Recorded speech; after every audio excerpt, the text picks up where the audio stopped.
It's a phenomenon fans of fright know all too well. Everything goes quiet. Tensions are at their peak. And suddenly, boom! A threat pops out of nowhere, catching our hero off guard and leaving the audience on the edge of their seats.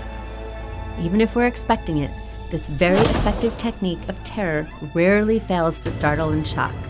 While some naysayers are quick to point out that this trick is merely a cheap scare, there's a reason filmmakers and storytellers return to it time and again and leave audiences jumping for more. Today on Gamma Ray, we're looking at one of horror's most time-honored tropes, the jump scare, and revealing its prevalence in horror is a lot more recent than you might realize. So buckle up, this video is not for the faint of heart. Naturally, the idea of preying on building tension only to have a shocking payoff is part of the fabric of horror storytelling.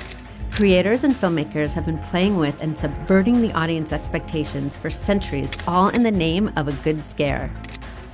As such, the jump scare is a micro version of that much larger concept, attempting to startle an audience via an abrupt change in image or music with the intent to unnerve.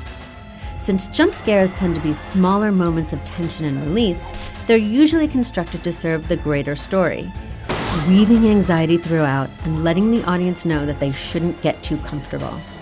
And due to the jump scare's reliance on a shift in imagery or audio, it should come as little surprise that this particular trope of horror rose to prominence with the introduction of the motion picture.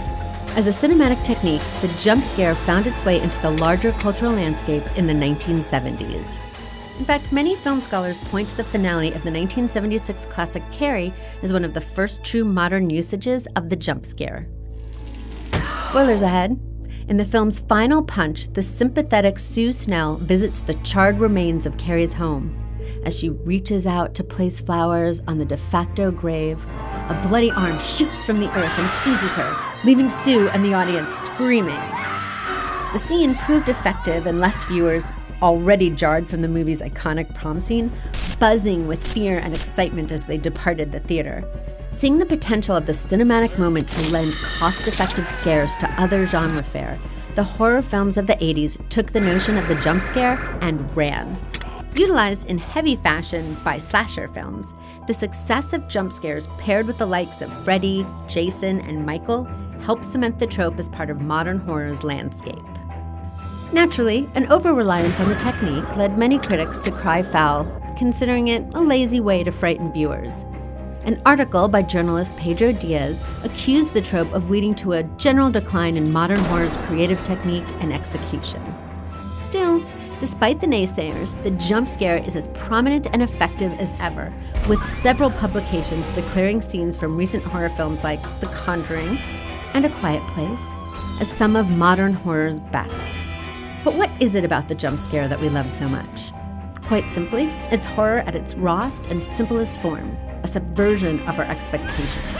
It's an instant adrenaline rush. The jump scare is the quickest way to tap into our fears, inducing the fight or flight response.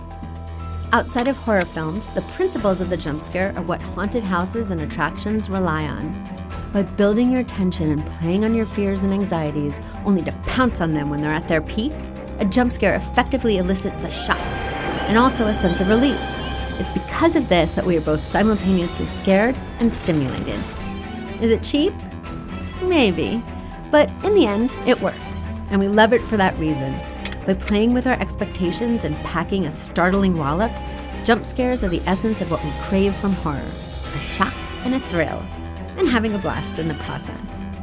So, next time the music shifts or the room gets quiet and you feel the tension mounting, brace yourself, because you never know what may be lurking around the corner, waiting to make you jump.